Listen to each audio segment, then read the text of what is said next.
Buenas tardes. Seguimos muy atentos de lo que sucede en Nepal, donde el número de víctimas mortales por el terremoto supera ya las 5.000, aunque el gobierno nepalí da por hecho que habrá más de 10.000 fallecidos. Tremolar al Nepal, una part del Tibet, de l'Índia, va tremolar, expliquen els experts, tan a prop de la superfície de la Terra que va ser un terratrèmol salvatge.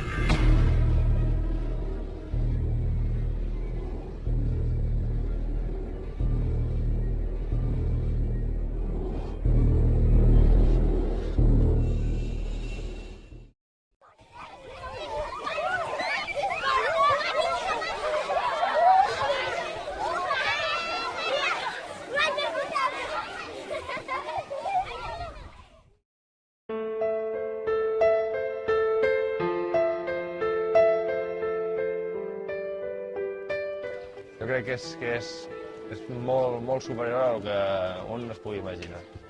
Fins que no estàs a lloc, fins que no ho vius en primera persona, no comparteixes aquests moments amb els nens, amb les nenes.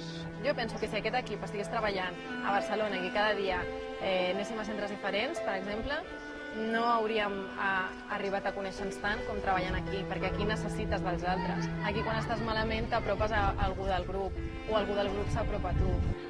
Em quedo amb els somriures dels nens. O sigui, el fet aquest de que... el fet de ser capaços de canviar el caràcter, no el caràcter, però de canviar l'actitud en un moment difícil i tirar endavant. A Nepal, i per moltes raons, pel seu caràcter i per el que els ha passat, doncs una admiració molt gran. L'alegria que tenen, no? Que jo ho entenc molt bé això, perquè el que és pallasso, això és el que sempre vol tenir, no? Volia ser un documental, o vol ser un documental, per explicar una mica el que veníem a fer nosaltres aquí, però crec que el que sortirà és una mica, potser, una lliçó de vida del que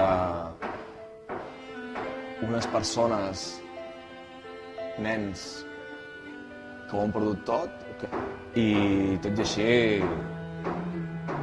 tenen un somriure, et donen la mà, no sé, és que és impressionant, és impressionant.